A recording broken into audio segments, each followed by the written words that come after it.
Hey everybody, it's Jimmy here with the CLT Life, and today I'm at Dreamchasers Brewery. We did an interview recently with Gimon. He's the owner and head brewmaster here at Dreamchasers. So we got a great interview. We learned all about the business and some exciting news. Dreamchasers is about to celebrate their 5th anniversary.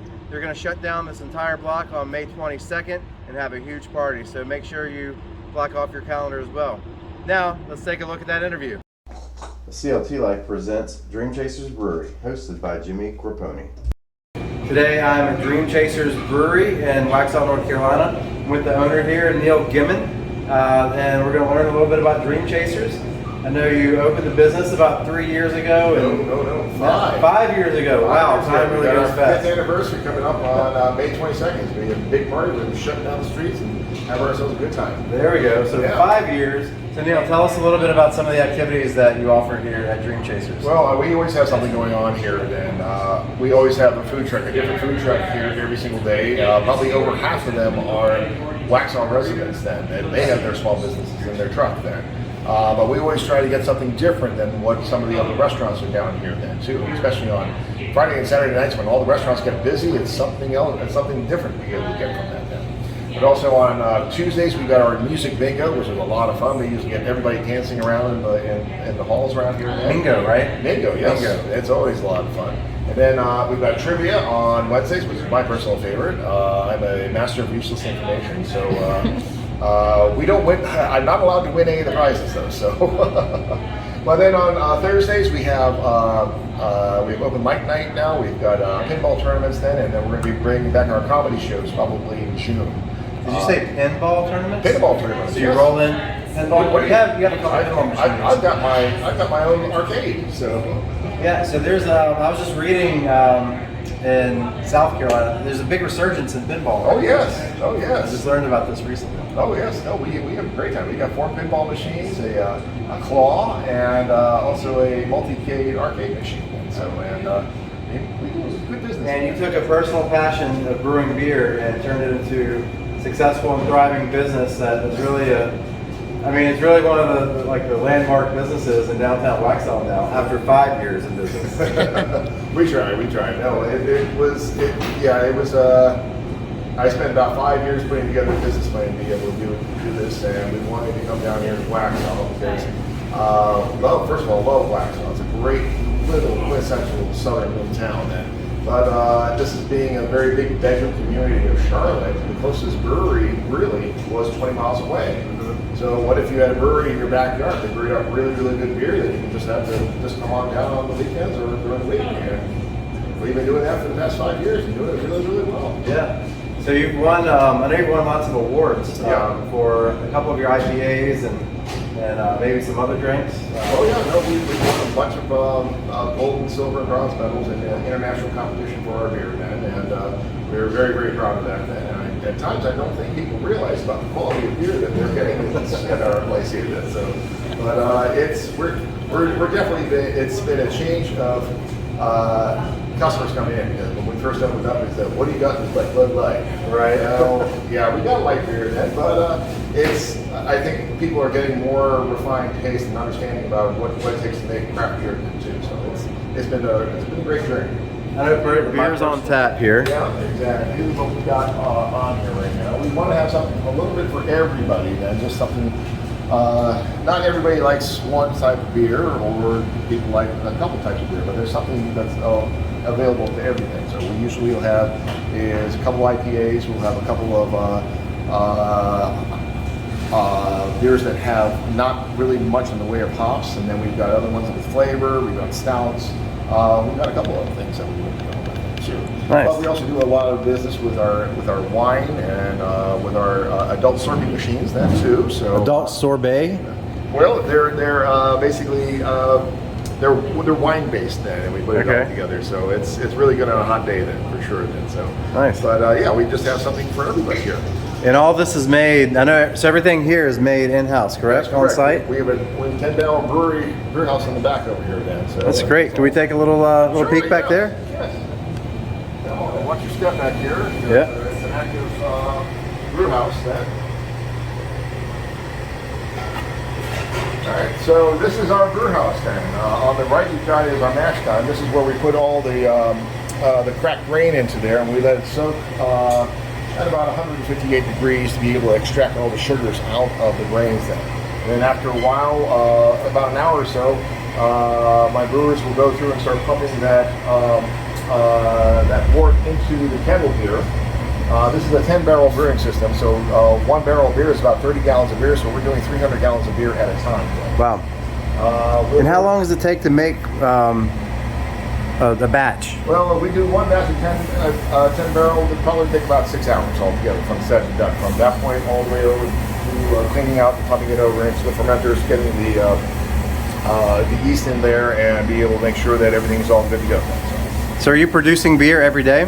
As space allows us to then. So okay. Because we've got in the back over here, you'll see some of the fermenters. And we've got 3 20-barrel fermenters, 1 10-barrel fermenter, and then we've got 2 10-barrel horizontal fermenters. And those are really made for lagers. That anything like Pilsner or lagers, they'll just take up a lot of time. Just getting the longer you have a lager set, the better it tastes then. So gotcha. That usually takes between 4 to 6 weeks to be able to brew up that beer.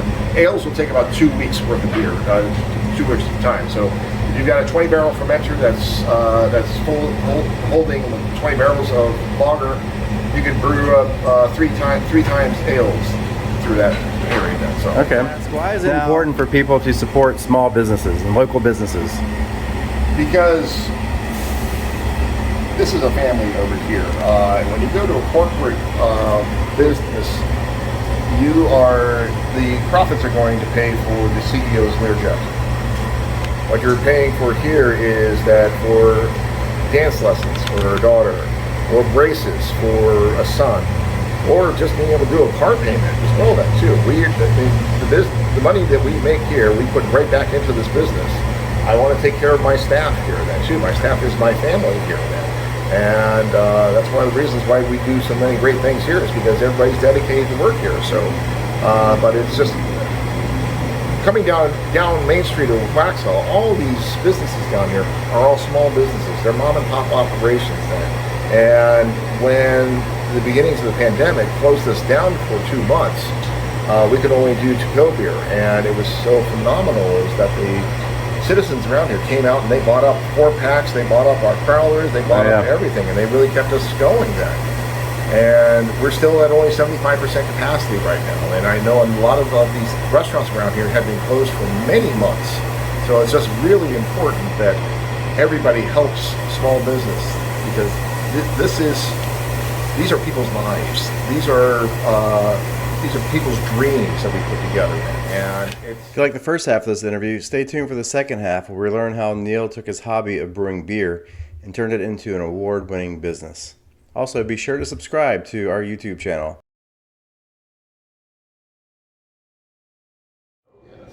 So tell me a little bit about how you took your passion for brewing beer, and then how did that go from doing it in your backyard, your basement, wherever your garage, wherever you're doing it, and then transforming it into a business? Well, I've been homebrewing for about 25 years. Started off with just a Mr. Beer kit a friend gave to me. Okay. It was the most hideous beer I've ever had or made, but I got the passion about this is really cool. So I started off with the kits, and then I started saying, well, what if I added this to this? What if I did this? And started changing things around and started being able to put together big recipes. And then I went to all grain brewing, which my wife absolutely loved, because I had to get all brand new equipment to be able to do that. And it's interesting that beer technology is just like one step above redneck technology. And using a lot of duct tape and a couple of things to be able to keep things together then. But that's when you're doing it at home. Exactly. When you're home brewing that, you got to do all sorts of different things with that. But I entered my beer into a lot of homebrew competitions, won a bunch of medals for that, and just got to the point after I got laid off for the third time in the corporate world to say that I could probably run this a lot better than a lot of businesses or CEOs can run a business. So that's why it was a 5-year program to be able to go through and understand what it would take to open a brewery. I drove twice a week up to Brevard, North Carolina, outside of Asheville, to go through the International Brewery and Distillery instructions then. We would go review things on a Tuesday, and then on Wednesday we actually worked at a brewery then to be able to take what we had learned and put it into a space. So I really understood about what it took to be able to run a brewery then. So you got hands-on experience. I got a lot of hands-on experience then too. And then through SCORE, SCORE is really, really good. It was set up by the Small Business Administration then, and it takes retired business people then to be able to match up with people who have brand new business ideas, to be able to put together your business plan, take a look about your marketing plan and financial plans as well then too. And somebody said to me in one of those classes that you've been brewing beer, but now you have to be in the business of brewing beer. Right. And that's a very, very big difference. And I took that to heart, that I know how to brew on my home system then, but for when you have a 10-barrel system in the back like we have, and all the various components, I need somebody that understands all of that then. So I went out and I found a experienced brewer to be able to come in, and we set the brewery up and hired on the system. We took my original recipes and his original recipes. We started putting them all together and testing that on the small system, and then put them up into a big system for that thing. So this was really, so you're about to celebrate 5 years being open, but really this is the culmination of a 10-year journey. Oh yes. Because you did 5 years before you even got to the point where you could open up. And then I know even getting started, being a local resident here in the Waxhaw area, I remember you guys were coming soon for a really long time. This place was sitting, and it's a really cool spot. It's on North Main Street in Waxhaw. It's right across from the footbridge here, and they've got these slide-up glass doors. It's a former fire station. It was the Waxhaw Volunteer Fire Department. Yeah. And it's an interesting fact of the fire departments is that trucks get bigger, buildings don't grow. So they had to get a new location. They're about 1.5 miles down the road. Right. But this building sat empty for about 4.5 years, and just thought it'd be a really great building. And first of all, it is a great building because the floors are basically 3 feet thick to be able to hold the weight of fire trucks on it then. Also for putting big fermenters full of beer on, Right. too. The bad news is that the floors are 3 feet thick, and when you have to put in new water lines and new sewer lines, it's you don't want to do a lot of work for that then. So, but the Waxhaw Volunteer Fire Department is still our landlords then, very, very good group of people then, but we wanted to be able to keep the same theme of what this was. We brought in the nice garage doors then that looked like it would come off of the firehouse then.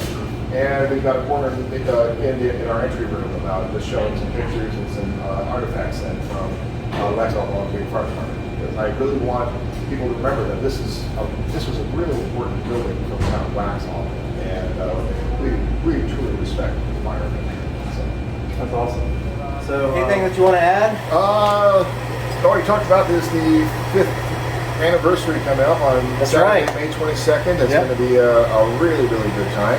We're going to be having a bunch of special beers coming out, and we're working on doing some other special things then too.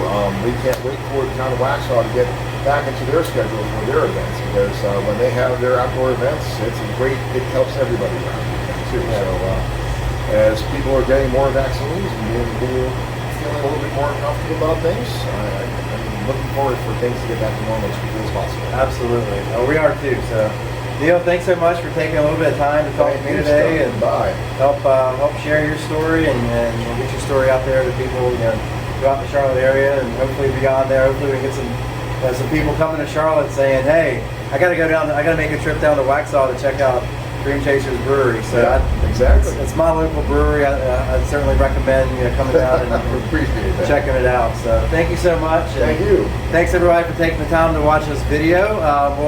We continue to bring you more videos with local businesses, and look forward to doing a brewery series as well around the Charlotte area. So make sure you tune in, subscribe to the CLT Life's YouTube channel, and we'll see you on the next video. Take care.